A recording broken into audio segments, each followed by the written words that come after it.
Un prisonnier politique fut emprisonné car il s'opposait au racisme pratiqué par son gouvernement contre le peuple. Déterminé, il décida qu'il ferait l'impossible pour s'évader. Cependant, il était emprisonné au 2e étage, rendant impossible le creusement d'un tunnel ou l'évasion par la fenêtre.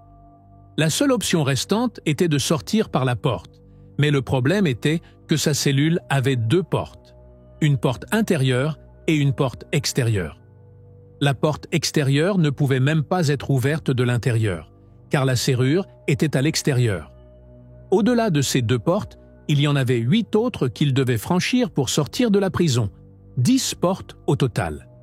Cette situation pourrait sembler rendre l'évasion impossible, mais ce prisonnier prévoyait d'utiliser son intelligence pour créer des outils hautement innovants. Ces outils l'aideraient à franchir toutes les portes pour exécuter son évasion. Alors, quels sont ces outils et comment les a-t-il fabriqués à l'intérieur de la prison? Restez à l'écoute pour l'histoire. Notre histoire se déroule dans les années 1970 en Afrique du Sud, un pays longtemps affligé par la domination coloniale, notamment sous les Britanniques et les Néerlandais. À la suite de cette colonisation, l'Afrique du Sud est devenue la nation africaine avec la plus grande population d'Européens blancs. Bien que minoritaire, cette communauté blanche imposa l'apartheid, un système de ségrégation raciale contre les populations noires et africaines autochtones. Sous l'apartheid, les Blancs avaient leurs quartiers exclusifs, bien entretenus et ordonnés, tandis que les Noirs étaient systématiquement exclus et forcés de vivre dans des conditions misérables et sordides, dans des circonstances extrêmement difficiles. Ce système d'apartheid a persisté en Afrique du Sud de 1948 à 1994. Les Sud-Africains autochtones, particulièrement les Africains, ont résisté et lutté contre ce régime oppressif. Nelson Mandela, symbole éminent de cette résistance, prit les armes contre l'apartheid et fut emprisonné pendant 27 ans. Il devint plus tard le premier président africain d'Afrique du Sud après la chute de l'apartheid. Bien que l'apartheid ait bénéficié à la population blanche, il y avait des individus blancs honorables qui s'y opposaient. Notre histoire commence avec 2 de ces personnes, Tim Jenkins et Stephen Lee, 2 Sud-Africains, tous 2 blancs et tous 2 militants contre le régime d'apartheid. À une occasion, Tim Jenkins transportait ce qui semblait être une bombe dans un sac, qu'il plaça dans une rue et qui explosa soudainement. Il s'avéra que c'était une bombe à tract, dispersant des papiers contenant un message exhortant les citoyens blancs et noirs à résister au gouvernement et à ses politiques d'apartheid. Ces 2 hommes, Jenkins et son ami Stephen Lee, poursuivirent leurs activités de résistance pendant des années. Cependant, comme tout gouvernement répressif, les forces de sécurité sud-africaines de l'époque étaient rigoureuses. Avec des systèmes étendus de surveillance, d'espionnage et de renseignement en place, les autorités finirent par les repérer. Les forces de sécurité prirent d'assaut leur maison et arrêtèrent Tim et Stephen. Ils furent emprisonnés en janvier 1978 à la prison centrale de Pretoria, considérée comme l'une des installations les plus sécurisées du pays, une prison de haute sécurité conçue pour dissuader toute tentative d'évasion. Les accusations portées contre eux étaient de terrorisme et ils furent condamnés à 12 ans. Ce que les gardiens de prison ne savaient pas, c'est que ces 2 hommes étaient déterminés à s'évader même avant d'être condamnés. Pour eux, rester en prison pendant toute la durée de leur peine était impensable. Cependant, s'échapper d'une prison aussi fortifiée était intimidant. Le périmètre de la prison était entouré d'une clôture métallique de 6 mètres de haut. Des gardes armés patrouillaient sur les toits de la prison en permanence. Et la nuit, des chiens étaient lâchés dans les cours de la prison. Ces chiens étaient entraînés à détecter et à poursuivre rapidement tout détenu tentant de s'évader. Lorsque les gardes escortèrent pour la première fois Tim et son ami Stephen vers leur cellule, ils furent frappés par le nombre impressionnant de portes qu'ils traversèrent, l'une après l'autre. Certaines étaient lourdes, d'autres faites de barreaux, et d'autres encore n'étaient que des portes en bois ordinaires. On aurait dit que la prison était entièrement faite de portes. Dès leur premier jour, chaque fois qu'ils étaient autorisés à sortir pour des pauses, ils exploraient constamment chaque recoin, scrutant les murs, les sorties et les entrées, à la recherche de potentielles faiblesses. Ils savaient dès le départ que s'évader serait un défi complexe. Tim et Stephen n'étaient pas seuls comme prisonniers politiques dans la prison. Il y en avait 10 autres avec eux, faisant un total de 12.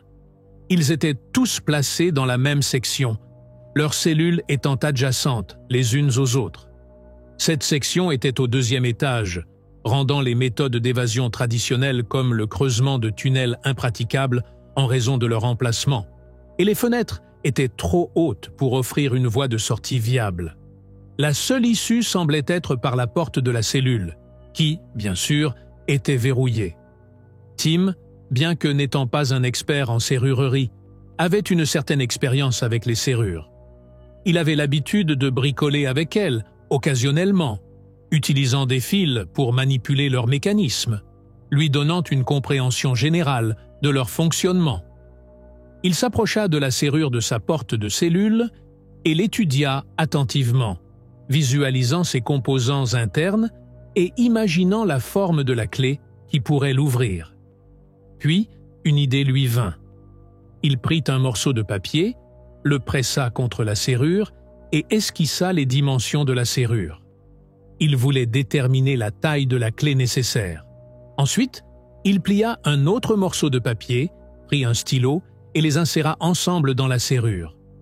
Cette fois, son objectif était de mesurer la profondeur de la serrure. Ses expériences avec le papier et les stylos visaient à obtenir des mesures précises pour la clé. Gardez à l'esprit que c'était en 1978, et les serrures n'étaient pas aussi sophistiquées qu'elles le sont aujourd'hui. Finalement, Tim réussit à esquisser un plan pour une clé basé sur les dimensions qu'il croyait correspondre à l'original. Maintenant qu'il avait les mesures, le prochain défi était de savoir comment créer cette clé. Il eut l'idée de la fabriquer en bois, étant donné qu'ils étaient mis au travail dans l'atelier de menuiserie de la prison, où ils étaient autorisés à fabriquer divers objets en bois. Une clé en bois était certainement peu conventionnelle et assez particulière. Lorsque Tim partagea cette idée avec son ami Stephen était sceptique. Il doutait qu'une clé en bois puisse déverrouiller la porte, même si les mesures étaient exactes. Néanmoins, ils se dirent qu'ils n'avaient rien à perdre en essayant. Tim commença à fabriquer la clé pendant ses quarts de travail à l'atelier, sous l'œil vigilant des gardes, ce qui rendait la tâche tout sauf facile. Stephen essayait toujours de le couvrir. Après une semaine entière, Tim réussit enfin à fabriquer la clé. Cependant, le prochain défi était de faire sortir la clé de l'atelier en cachette. Les prisonniers étaient généralement fouillés en quittant l'atelier. Alors comment pourraient-ils faire sortir la clé sans que les gardes ne la découvrent? La réponse se trouvait dans une tasse à café ou un thermos qu'ils étaient autorisés à porter. Chaque prisonnier avait une tasse, mais celles-ci aussi étaient sujettes à des fouilles, les gardes versant généralement tout café restant dans l'évier pour s'assurer que rien n'était caché à l'intérieur. Tim découvrit que la base de sa tasse à café pouvait être détachée, révélant un petit compartiment caché approprié pour dissimuler la clé. Il ouvrit cette base et la remplit de papier pour stabiliser la clé à l'intérieur, s'assurant qu'elle ne bougerait pas ou ne ferait pas de bruit si la tasse était secouée. Cette astuce intelligente signifiait que si un garde secouait la tasse, il n'entendrait pas la clé qui cliquetait à l'intérieur. Alors que les prisonniers faisaient la queue pour sortir de l'atelier, le garde commença l'inspection de routine, prenant la tasse à café de chaque détenu, versant tout café restant dans l'évier et vérifiant qu'elle était vide. Quand ce fut le tour de Tim, il était nerveux, mais réussit à maintenir un calme apparent. Le garde ouvrit sa tasse, versa le café et la secoua pour s'assurer que rien n'était caché à l'intérieur. Grâce au papier de rembourrage dans la base, le garde ne trouva rien de suspect et rendit la tasse à Tim, qui retourna alors dans sa cellule avec la clé en bois dissimulée à l'intérieur. Une fois de retour dans sa cellule, et après que les gardes eurent quitté la section, Tim essaya avec impatience la clé dans la serrure. Son excitation initiale s'estompa rapidement lorsque la clé ne fonctionna pas. La serrure ne s'ouvrit pas. Cependant, Tim avait anticipé cette possibilité. Il avait choisi le bois, pas seulement au hasard, mais stratégiquement. Alors qu'il tournait la clé en bois dans la serrure, les goupilles de la serrure laissaient des marques sur le bois, indiquant où la clé se coinçait. Avec un petit morceau de métal, Tim commença à sculpter méticuleusement ces zones marquées sur la clé, ajustant sa forme pour correspondre aux exigences de la serrure. Il sculptait un peu, puis essayait la clé dans la serrure, puis sculptait encore, affinant continuellement la forme de la clé en fonction de l'endroit où elle se coinçait. Après des ajustements et des tentatives répétées, la clé en bois finit par tourner la serrure avec succès. À ce moment-là, Tim ressentit une indescriptible vague de triomphe et d'exaltation, comme s'il avait accompli quelque chose de vraiment monumental. Tim savait que l'ouverture de la première serrure n'était que le début. La porte qu'il avait déverrouillée était l'entrée à barreaux de sa cellule, mais immédiatement derrière cette porte se trouvait une seconde porte en acier massif, entièrement intacte, pas simplement des barreaux, et significativement plus redoutable. Pire encore, cette porte ne pouvait pas être déverrouillée de l'intérieur. Elle était conçue pour n'être ouverte que de l'extérieur, et Tim était bien conscient de ce défi. Il n'était pas pris au dépourvu par sa présence. Il comprenait qu'il y avait 2 barrières à sa cellule, et après avoir déverrouillé la porte à barreaux, il devrait faire face à la seconde porte, qui n'avait pas de serrure interne. Cependant, la stratégie de Tim était de résoudre un problème à la fois. Il y avait une petite fenêtre à côté de la porte par laquelle un prisonnier pouvait étendre un bras, mais il était impossible d'atteindre la serrure externe depuis cette position. Quoi qu'il en soit, avant de pouvoir tenter de la déverrouiller depuis l'intérieur de sa cellule, il devait d'abord créer la bonne clé pour cette serrure. La seule chance de Tim de prendre les mesures de la serrure externe était le vendredi, qui était le jour du nettoyage. Chaque vendredi matin, les gardes sortaient les prisonniers de leurs cellules pour nettoyer les couloirs et la zone devant les cellules. Heureusement, tous les prisonniers de cette section étaient des détenus politiques qui étaient coopératifs et soutenaient les efforts de Tim et Stephen. Ils étaient tous au courant du plan et les couvraient activement, les alertant chaque fois que les gardes approchaient. Cet effort collectif fournit à Tim la couverture et l'opportunité nécessaire pour rassembler les mesures nécessaires à la fabrication d'une clé pour la serrure de la porte extérieure. Initialement, Tim tenta d'utiliser la même clé qu'il avait fabriquée pour la porte intérieure sur la porte extérieure en acier, mais elle ne fonctionna pas. Sans se décourager, il mesura la serrure de la même manière qu'il l'avait fait pour la première, utilisant du papier et un stylo pour esquisser un contour approximatif de la clé, puis la créant dans l'atelier. Il la fit sortir à nouveau en cachette, cachée dans sa tasse à café. Il continua à tester et à ajuster la clé avec un petit morceau de fer, l'affinant comme il l'avait fait avec la première clé jusqu'à ce qu'elle s'adapte finalement à la serrure. Souvenez-vous, Tim testait ceci pendant que la porte était ouverte durant la période de nettoyage. Alors, quand il essaya la nouvelle clé pour la première fois, elle verrouilla la porte mais refusa ensuite de la déverrouiller. La serrure était coincée. La clé pouvait glisser dedans et dehors sans problème, mais elle ne tournait pas. Le pêne de la serrure dépassait et ne se rétractait pas. Malgré ses efforts pour la manipuler avec la clé et même essayer de forcer, rien ne fonctionnait. Comme le temps de nettoyage se terminait et que les gardiens allaient revenir, Tim dut s'arrêter et retourner dans sa cellule. Quand les gardiens virent la serrure coincée, au lieu de soupçonner les prisonniers de l'avoir trafiquée, ils se blâmèrent mutuellement, supposant que l'un d'entre eux l'avait laissée dans cet état. Ils ne soupçonnèrent pas du tout les prisonniers, ce qui fut un coup de chance pour Tim. Les gardiens utilisèrent simplement leur clé pour déverrouiller et reverrouiller la porte, puis la fermèrent à nouveau. Tim poussa un soupir de soulagement, terrifié à l'idée qu'il puisse fouiller sa cellule et trouver les clés en bois. Heureusement, les choses tournèrent en sa faveur cette fois-ci, et son secret resta en sécurité. Après cet incident, Tim et Stephen décidèrent qu'ils n'essaieraient plus de tester la serrure quand la porte était ouverte. Maintenant, ils ne l'essaieraient que lorsque la porte serait fermée. Ils faisaient face au problème principal. La serrure externe de la porte ne pouvait être ouverte que de l'extérieur, et la petite fenêtre à côté de la porte était trop éloignée pour qu'ils puissent atteindre la serrure à la main. Pendant longtemps, ils réfléchirent à ce problème, cherchant une solution. L'inspiration frappa Tim un jour. Les prisonniers étaient autorisés à garder leur balai de nettoyage dans leurs cellules, et Tim utilisa cela à son avantage. Tim conçut un outil innovant.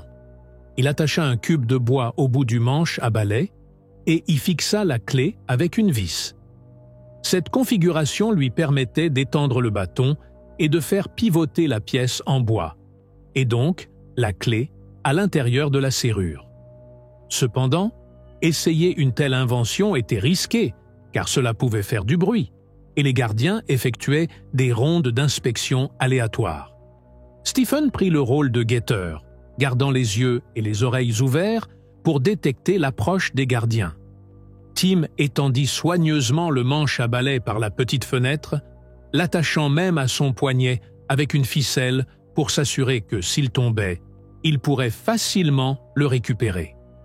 Il utilisait une main pour manipuler la clé dans la serrure et tenait un petit miroir dans l'autre pour voir où était la serrure, car il ne pouvait pas sortir la tête à cause des barreaux à la fenêtre.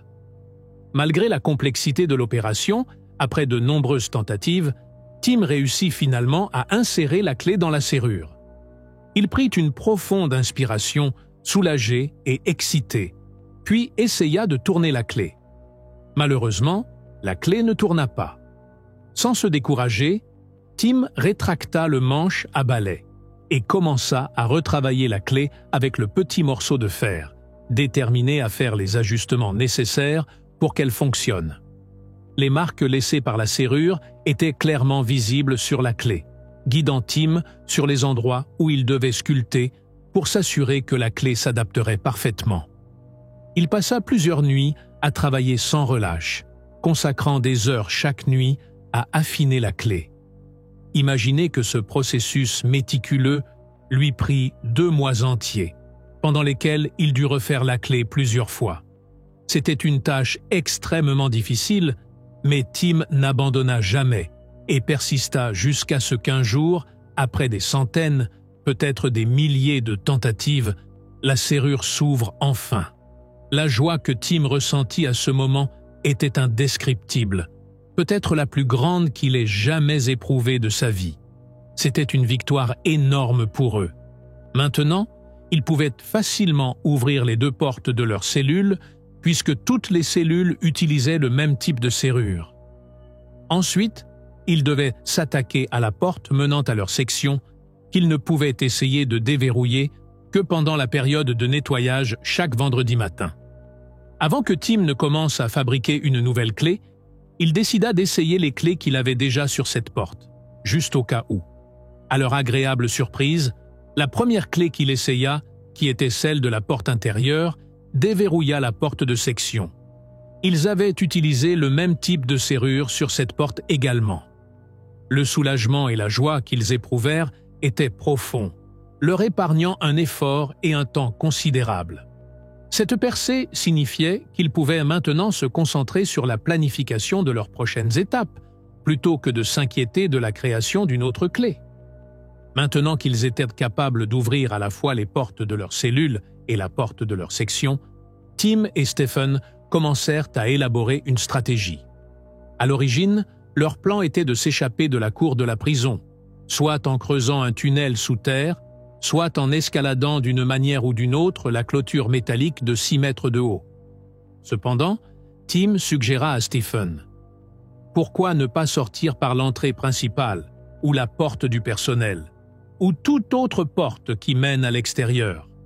S'il pouvait faire des clés pour toutes ces portes, argumenta-t-il, il pourrait probablement faire des clés pour toutes les autres portes qu'il pourrait rencontrer. Stephen trouvait l'idée un peu folle, car il ne savait pas combien de portes il devrait affronter, ni où exactement ces portes pourraient les mener à l'extérieur. Il n'avait pas de plan de la prison pour planifier leur itinéraire exact de leurs cellules et sections vers l'extérieur. Stephen élabora un plan. Il simula une violente douleur dentaire. Comme il n'y avait pas de dentiste dans la prison, ils durent l'emmener en voir un à l'extérieur. Cela lui permettrait de compter le nombre de portes qu'il devrait franchir et de découvrir l'itinéraire exact qu'il devrait en suivre. Après sa visite chez le dentiste, Stephen revint avec des nouvelles décourageantes. Il avait franchi 7 portes après avoir quitté leur section, ce qui signifiait qu'il devrait franchir un total de 10 portes pour s'échapper de la prison. Au moins maintenant, ils avaient un chemin clair tracé pour leur évasion. À ce stade, sentant le besoin d'une aide supplémentaire, ils envisagèrent d'élargir leur équipe. Au cours des derniers mois, ils s'étaient liés d'amitié avec un autre prisonnier nommé Alex Mombard, qui était incarcéré pour des charges similaires. Quand ils partagèrent leur plan d'évasion avec lui, Alex fut immédiatement enthousiaste. Il avait voulu les rejoindre, mais avait hésité à s'imposer. Maintenant, avec un plan plus clair et un membre supplémentaire dans leur équipe, leurs chances de s'échapper semblaient plus tangibles que jamais. Stephen expliqua leur itinéraire d'évasion, qui impliquait de naviguer à travers une série de portes qu'ils devraient déverrouiller. Pour les aider à visualiser, il esquissa un diagramme du chemin et des portes. Partant de leurs cellules, les 2 premières portes, étiquetées porte 1 et porte 2, mènent hors de la zone des cellules. Une fois sortis de leurs cellules, ils font face à la porte 3, la porte de section. En la franchissant, ils rencontrent un escalier menant en bas, puisque leur section est au 2e étage. Au bas des escaliers se trouve la porte 4. En sortant de cette porte, ils entrent dans un couloir qui mène à la porte 5. Cependant, avant d'atteindre la porte 5, il y a la salle de garde principale, généralement occupée par le garde de service. Au-delà de la porte 5, ils progressent vers les portes 6, 7, qui est une porte à barreaux, 8 et 9. Après la porte 9, un petit escalier mène à la porte 10, la porte de sortie finale, qui semble être une entrée du personnel ou de service utilisée par les gardiens pour un accès direct, contournant ainsi l'entrée principale. Sortir par la porte 10 leur permet de partir directement sans avoir à traverser la cour de la prison ou à escalader la clôture, évitant les chiens de garde et les yeux vigilants des gardiens armés sur les toits. Cependant, le véritable défi réside dans la navigation à travers toutes les portes devant eux. Bien que le plan de Stephen soit une version simplifiée, la prison est beaucoup plus complexe que ce diagramme ne le suggère. Néanmoins, le diagramme est crucial pour qu'ils comprennent le chemin qu'ils doivent suivre et gardent une image claire de l'endroit à l'esprit. Jusqu'à présent, ils ont réussi à franchir les 3 premières portes. La prochaine porte était la porte numéro 4, qui se trouvait après la descente des escaliers. Cette porte leur est familière car elle est utilisée quotidiennement pour accéder à l'atelier et à la cour de la prison, entre autres zones, leur permettant d'observer régulièrement les gardiens l'ouvrir. Cela donna à Tim l'opportunité d'étudier la forme et la taille de la clé et d'essayer de la mémoriser. La clé n'était pas très différente des précédentes, alors il en créa une copie approximative de mémoire. Tester cette porte était un plus grand risque, car elle n'était pas près de leur cellule ou de la porte de section. Se déplacer hors de leur cellule et de leur section et descendre les escaliers pour atteindre cette porte impliquait un risque significatif. Pour minimiser le danger, ils devaient planifier soigneusement et observer les routines des gardiens. Une information clé qu'ils découvrirent était qu'après 17 heures, il n'y avait qu'un seul garde responsable de leur section. De plus, bien que les chiens de garde soient lâchés dans la cour extérieure et que des gardiens armés soient postés sur les toits, ils n'avaient pas besoin de s'aventurer dans la cour extérieure, mais devaient juste être prudents avec le garde intérieur, qui restait généralement dans le bureau des gardes. Il y avait différents gardes pour le service de nuit, Mais un garde le préférait aux autres en raison de son goût pour les services de nuit. Heureusement pour les prisonniers, ce garde avait une routine prévisible qui ne changeait jamais. Chaque nuit, le garde jouait de la musique à travers le système sonore interne de la prison, avec des haut-parleurs installés dans les cellules. Cela signifiait qu'il s'asseyait dans son bureau, se détendait et écoutait de la musique. Et les prisonniers pouvaient écouter aussi. Une fois que la musique s'arrêtait, il quittait son bureau et effectuait une tournée d'inspection des cellules. Cette routine permettait aux prisonniers d'être certains de sa localisation quand la musique jouait. Alors ils utilisaient cette opportunité pour faire leurs mouvements. Tim, accompagné d'Alex, profita de la musique qui jouait pour se glisser hors de leur cellule. Ils passèrent silencieusement la porte 3, la porte de section, descendirent les escaliers et atteignirent la porte 4 en bas, où ils commencèrent à tester la nouvelle clé qu'ils avaient fabriquée. Comme d'habitude, la clé ne fonctionna pas à la première tentative, mais Tim était préparé. Avec son outil en main, il commença rapidement à ajuster la clé. À présent, Tim était devenu assez habile à cette tâche, et les choses allèrent plus facilement qu'avant. Contrairement à la porte de la cellule, qui leur avait pris 2 mois épuisants à ouvrir en utilisant une clé de fortune prolongée par un manche à balai, la porte 4 était plus simple. Ils réussirent à ajuster la clé et à ouvrir la serrure rapidement lors de leur première tentative en bas. Ils remontèrent ensuite rapidement à leur section et leur cellule, quelques minutes seulement, avant que la musique ne s'arrête et que le garde de nuit ne commence ses rondes d'inspection. Ce timing précis leur permit d'éviter tout soupçon et de retourner dans leur cellule sans être remarqués. Maintenant, ils pouvaient ouvrir 4 des 10 portes. Cependant, plus ils progressaient, plus la tâche devenait difficile car les portes étaient de plus en plus éloignées de leur cellule. La porte 5 était particulièrement difficile car elle se trouvait directement en face du bureau du garde. Comment pourraient-ils approcher et expérimenter avec cette porte alors que le garde pourrait être juste à côté d'eux étant donné les risques élevés? Se faire prendre augmenterait sévèrement leur peine. Ils avaient besoin d'un moyen de travailler sur la porte 5 sans que le garde ne soit dans son bureau. Le seul moment où le garde n'était pas dans son bureau était pendant ses rondes d'inspection. Il quittait le bureau, traversait le couloir, puis montait les escaliers jusqu'à leur cellule. Comment pourraient-ils réussir à quitter leur cellule et atteindre la porte 5 en utilisant le même chemin sans le croiser? Ils le rencontreraient à mi-chemin. La solution qu'ils ont imaginée était de se cacher sous l'escalier. Ils ont remarqué un petit placard là-bas, assez grand pour que 2 ou 3 personnes s'y dissimulent. Connaissant la routine du garde qui consistait à mettre de la musique, puis à quitter son bureau pour les rondes d'inspection, ils ont prévu de quitter leur cellule pendant que la musique jouait. Ils attendraient que le garde quitte son bureau, passe par la porte 4 et monte les escaliers jusqu'à leur section. Pendant ce temps, ils sortiraient de leur cachette sous l'escalier dans le petit placard et se dirigeraient vers la porte numéro 5 pour mener leurs essais. Après avoir revu et répété leur plan plusieurs fois, jusqu'à le connaître par cœur, ils ont décidé de prendre le risque et de procéder. C'était le meilleur plan auquel ils pouvaient penser. La première étape consistait à arranger leur couverture de manière à ce qu'il semble que quelqu'un dormait dessous. C'était crucial, car le garde inspecterait leurs cellules pendant leur absence, et ils avaient besoin qu'ils croient qu'ils étaient toujours là, endormis. Dès que la musique commençait, c'était leur signal pour bouger. La première tâche était de déverrouiller la porte extérieure de leur cellule.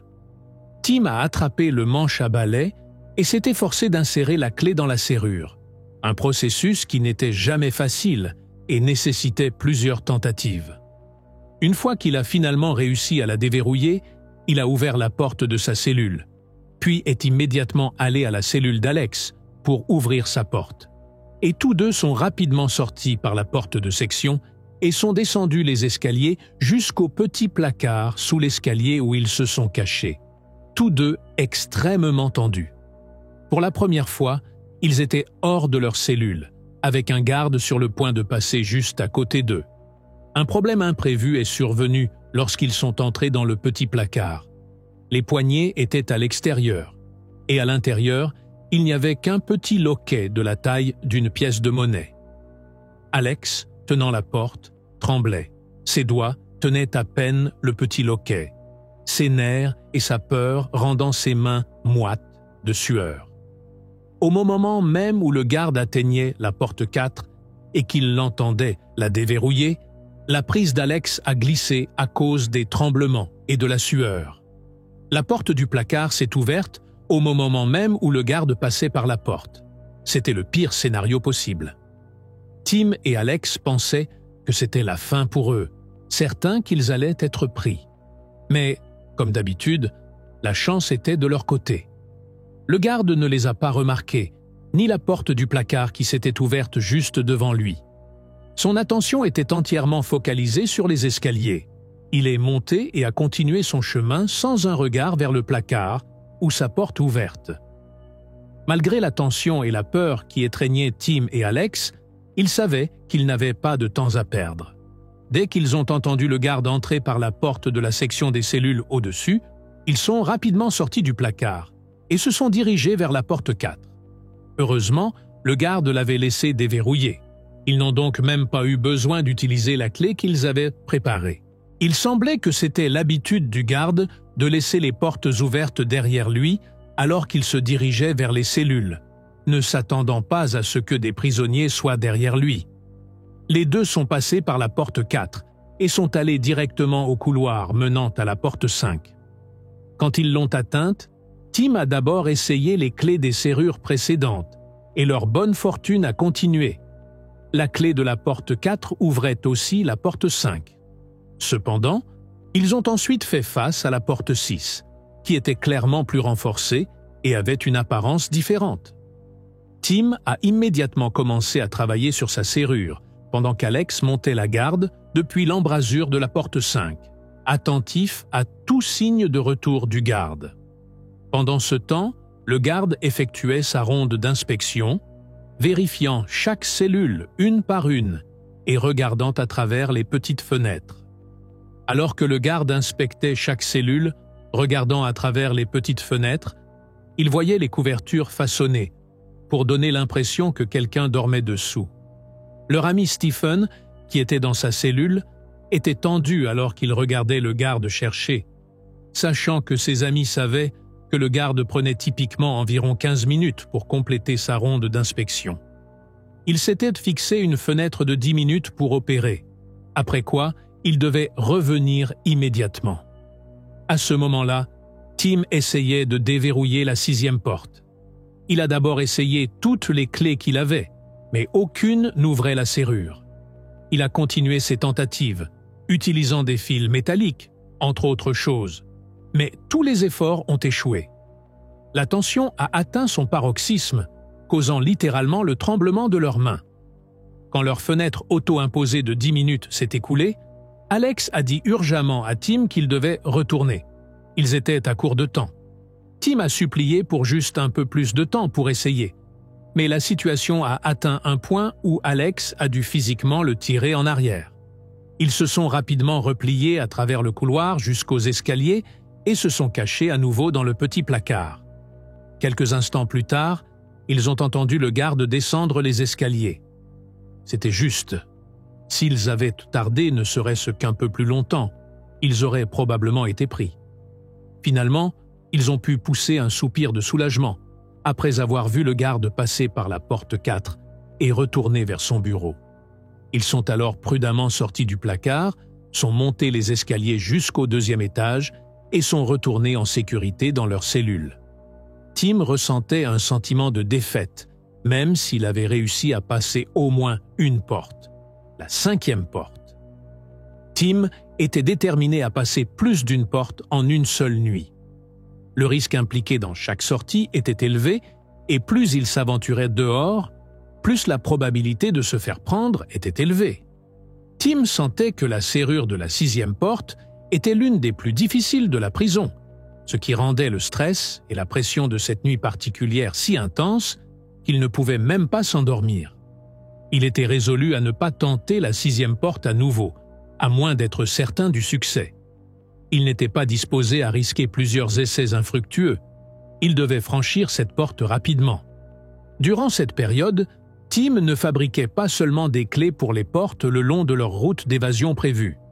Il fabriquait aussi des clés pour diverses autres portes à l'intérieur de la prison.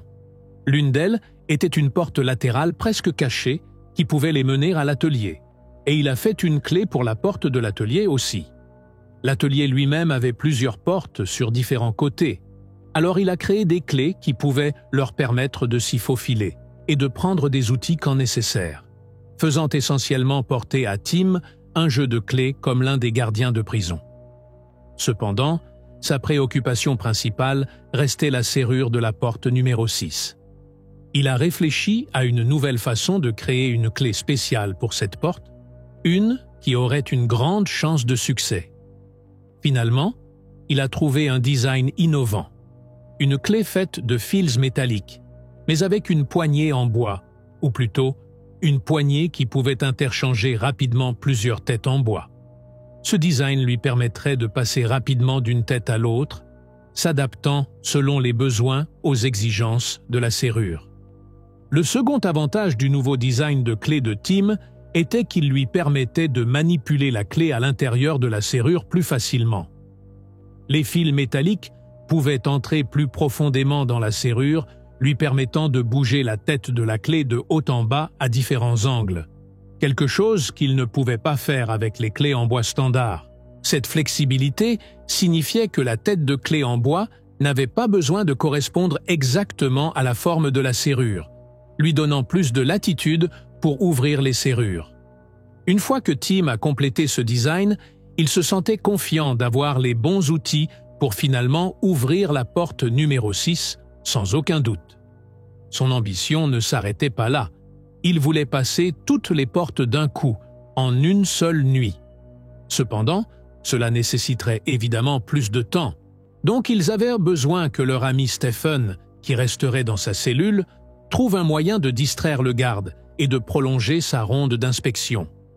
La nuit où ils ont décidé d'exécuter leur plan, dès que la musique a commencé, Tim et Alex ont commencé leur mouvement.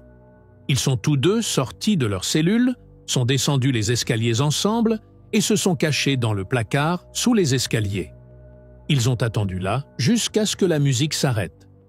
Puis, comme ils ont vu et entendu le garde passer et monter vers les cellules, ils se sont rapidement déplacés de la 4e porte au couloir et jusqu'à la 5e porte, que Tim a ouverte avec la clé de la 4e. Maintenant, c'était le moment de la 6e porte. Pendant ce temps, dans les cellules, Stephen a commencé sa part du plan pour garder le garde occupé. Sa stratégie était simple. Il savait que le garde était un passionné de rugby, un sport populaire en Afrique du Sud. Alors, il a entamé une conversation sur les matchs récents, discutant qui avait gagné et qui avait perdu, et les moments forts des matchs. Le garde, désireux de parler de son sport favori, s'est laissé entraîner dans la conversation, donnant involontairement plus de temps à Tim et Alex pour travailler sur les portes. Pendant ce temps, Tim tentait de déverrouiller la 6e porte en utilisant la clé en fil de fer, la testant avec 3 têtes en bois différentes. Comme mentionné précédemment, le design en fil permettait une plus grande liberté pour bouger la clé dans la serrure, ajustant les angles et l'amplitude du mouvement de manière extensive. Il manœuvrait la clé à gauche, à droite, en haut et en bas, essayant toutes les méthodes possibles pour la déverrouiller. Finalement, il a entendu le clic satisfaisant de la serrure qui s'ouvrait, ravivant son enthousiasme et celui d'Alex. Ils sont rapidement passés par la 6e porte et se sont retrouvés face à la 7e. La 7e porte était faite de barreaux de fer et sa serrure a été immédiatement identifiée par Tim comme facile à gérer puisque ses vis étaient visibles de l'extérieur. L'un des outils à leur disposition était un couteau à pain, que l'administration pénitentiaire leur permettait de garder dans leur cellule. Bien que ce fût un petit couteau, pas très tranchant, Tim l'a utilisé pour dévisser rapidement la serrure, puis à trafiquer l'intérieur de la serrure pour s'assurer qu'elle puisse être ouverte avec un simple mouvement d'un fil ou d'une pièce métallique. Maintenant, la serrure de la 7e porte pouvait être ouverte, avec juste une légère manipulation. Ils ont continué vers la 8e porte, qui, par chance, était déjà ouverte. Continuant, ils ont atteint la porte numéro 9, dont la serrure était similaire à celle qu'ils avaient été rencontrées auparavant. Tim a immédiatement essayé les clés qu'il avait et a découvert que la 9e porte pouvait être déverrouillée avec la même clé qui ouvrait la 4e et la 5e porte. De retour aux cellules, Stephen était toujours engagé dans la conversation avec le garde. Après avoir épuisé tous les sujets liés au rugby, il est passé à parler de sa vie et de sa famille, continuant de distraire efficacement le garde. Cela a permis à Tim et Alex de se déplacer sans entrave à travers les portes de la prison, exploitant chaque moment pour faire avancer leur plan d'évasion. Cependant, Stephen ne pouvait certainement pas distraire le garde indéfiniment, donc ses amis devaient terminer leur mission rapidement et revenir. Ils ont alors atteint la 10e porte. À ce stade, ils ont réalisé que le temps était écoulé et qu'ils devaient retourner. La 10e porte était une porte en bois ordinaire, comme celle qu'on trouve dans les immeubles d'habitation, et elle était censée mener directement à l'extérieur de la prison. Elle ne donnait pas sur la cour extérieure ou toute autre zone à l'intérieur de la prison, mais directement à l'extérieur. La serrure de cette porte était clairement différente des autres, et ils n'avaient pas le temps d'expérimenter avec elle. Alors, ils ont décidé de la laisser et ont rapidement fait demi-tour vers l'escalier, se cachant à nouveau dans le placard en dessous en attendant que le garde descende. En effet, en 1 minute ou 2, le garde est descendu. Dès qu'il est passé par la 4e porte, ils sont sortis du placard, sont montés les escaliers et sont retournés dans leur cellule. Cette nuit-là marquait une réalisation significative. Ils avaient réussi à contourner toutes les portes, sauf la dernière. Le jour suivant, les 3 se sont réunis dans la cour de la prison, comme d'habitude, pour discuter des prochaines étapes. Ils sentaient que c'était enfin le moment de s'évader. Certes, ils n'avaient pas encore ouvert la 10e porte, mais avec l'expérience qu'ils avaient accumulée, ils se sentaient confiants qu'ils trouveraient un moyen de le faire. Cette fois, Stephen se joindrait à eux dans la tentative d'évasion, ce qui signifiait qu'il ne serait pas dans sa cellule pour distraire le garde et le retarder, car ils avaient besoin de retarder le garde aussi longtemps que possible lors de cette dernière tentative. Comme je l'ai mentionné auparavant, la section où ils se trouvaient hébergeait des prisonniers politiques. Ils partageaient donc tous le même état d'esprit et se soutenaient mutuellement. Même si leurs codétenus de la section ne s'évadaient pas avec eux, ils étaient prêts à soutenir leurs efforts. Une telle coopération entre prisonniers dans une prison ordinaire serait presque impossible. Les prisonniers politiques ne collaborent généralement ainsi que s'ils partagent des idéologies similaires et des accusations contre le gouvernement. La personne considérée comme le leader des prisonniers politiques dans cette prison s'appelait Dennis Goldberg. Dennis leur avait dit qu'il aiderait à distraire le garde. Leur plan impliquait de couper l'électricité dans leur section. Le disjoncteur était situé sur l'escalier qu'ils utilisaient après avoir quitté la porte de section. En coupant le courant, Dennis pourrait appeler le garde pour résoudre le problème, assurant ainsi que le garde soit occupé. Le jour pour lequel ils s'étaient tous préparés était le 11 décembre 1979. Les 3 étaient extrêmement excités, mais aussi très nerveux. Cependant, ils ont essayé de calmer leurs nerfs et de se concentrer sur leurs tâches. La première étape consistait à changer leurs vêtements de prison pour des vêtements civils qu'ils avaient volés dans l'un des bâtiments de la prison.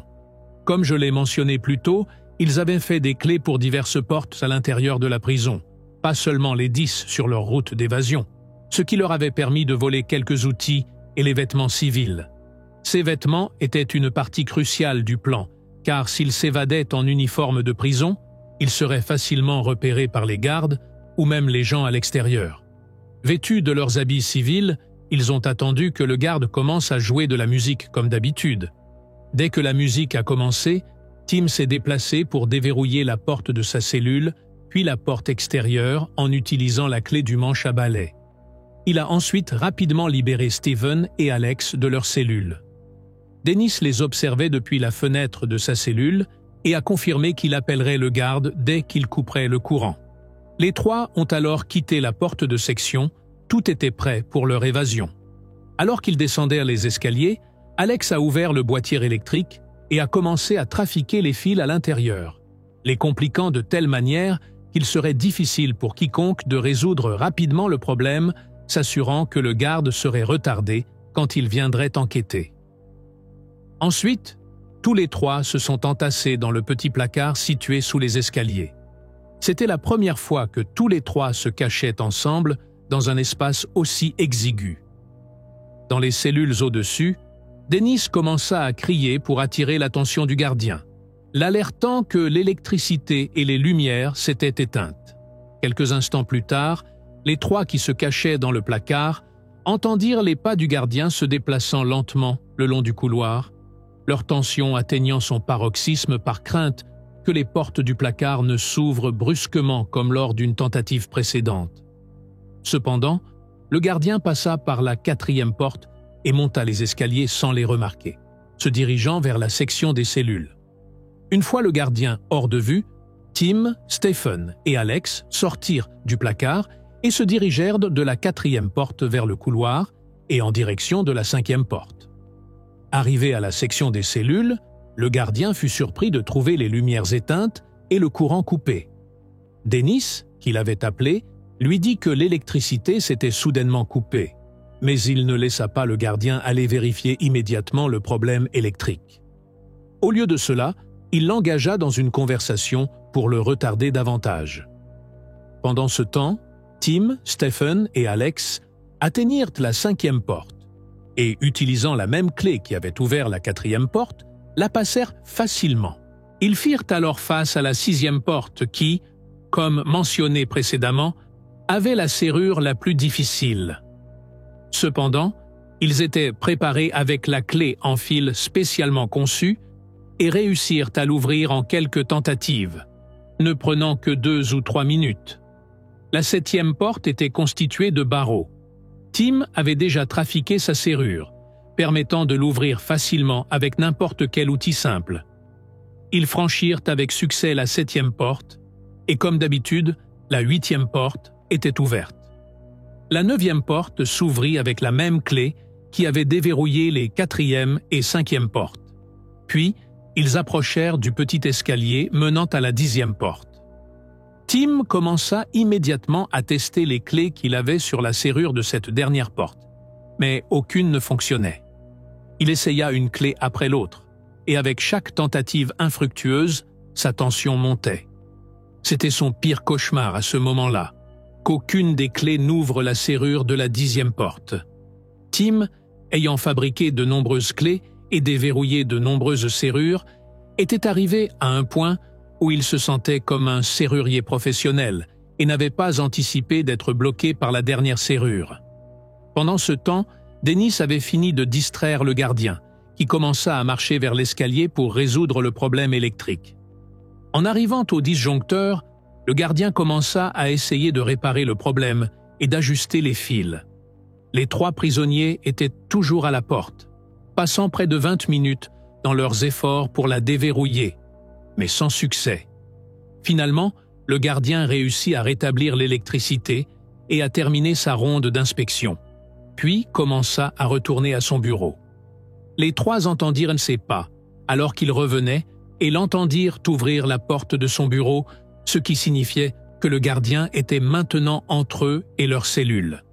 S'ils envisageaient de retourner, ils devraient passer devant son bureau. Tim suggéra qu'ils retournent dans leur cellule et essaient un autre jour, considérant cela comme un risque puisqu'ils devraient passer devant le bureau où le gardien était présent. Cependant, Stephen et Alex n'étaient pas d'accord. Ils étaient déterminés qu'ils devaient s'échapper maintenant. Ils croyaient qu'ils ne pouvaient pas manquer cette opportunité, même si Tim pensait que retourner dans leur cellule était l'option la plus sûre. L'urgence de la situation et leur point de vue contrasté les amenèrent à un point de décision critique dans leur plan d'évasion. Il n'y avait plus de retour en arrière possible. Alex prit un outil en métal qu'ils avaient volé à l'atelier et décida d'essayer de briser la serrure. C'était l'un des outils pour lesquels ils avaient fabriqué une clé. Tim s'y opposa, avertissant que tenter de briser la serrure ferait un bruit fort qui pourrait attirer l'attention du gardien. Mais Alex était déterminé. Il commença à forcer le cadre en bois autour de la serrure. La porte, soit dit en passant, était en bois, pas renforcée comme la 6e porte, qui avait été la seule blindée.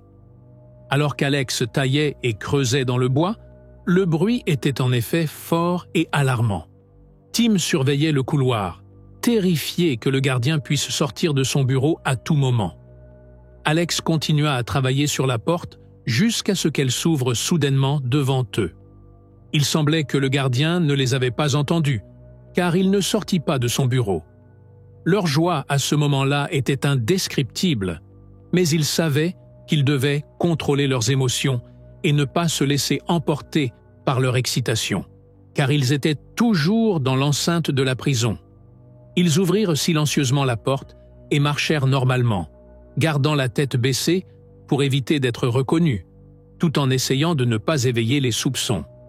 Cependant, à une courte distance de la porte, ils virent une voiture avec 2 gardiens de prison debout à côté, apparemment hors service et rentrant chez eux. Leur cœur battait violemment, mais ils gardèrent leur sang-froid et continuèrent à marcher. Les gardiens leur jetèrent 1 ou 2 regards, mais continuèrent ensuite à discuter entre eux. Finalement, les 3, vêtus d'habits civils, n'avaient logiquement pas l'air de détenus qui étaient arrivés si loin à l'extérieur, se fondant dans l'environnement comme quelques visages parmi la foule. Les 3 continuèrent à marcher jusqu'à ce qu'ils se soient suffisamment éloignés de la prison et aient atteint l'une des rues principales de la ville. C'est seulement à ce moment-là qu'ils s'autorisèrent enfin à pousser un soupir de soulagement et à vraiment ressentir la joie et le triomphe de leur plan d'évasion réussi. Habituellement, à ce stade des histoires d'évasion, nous arrivons à la partie triste où les évadés sont capturés peu après leur fuite. Cependant, je suis heureux de vous dire que cette histoire est différente.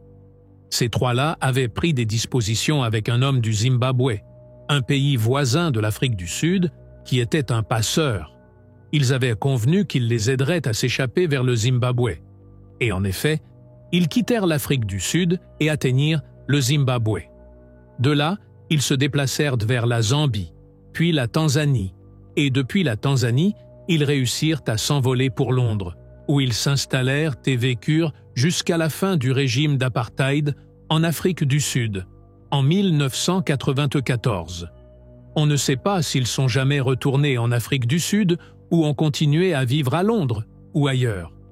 Tim écrivit plus tard un livre intitulé « Escape from Pretoria », dans lequel il raconta les événements de leur audacieuse évasion en détail. Ce livre fut même adapté en film dramatique. Par la suite, Tim apparut dans des documentaires et donna des conférences et des séminaires à travers le monde sur leur remarquable histoire d'évasion. Et nous voilà arrivés à la fin de l'histoire. Si vous l'avez apprécié, n'oubliez pas de liker, de vous abonner à la chaîne et d'activer la cloche de notification. Merci d'avoir regardé.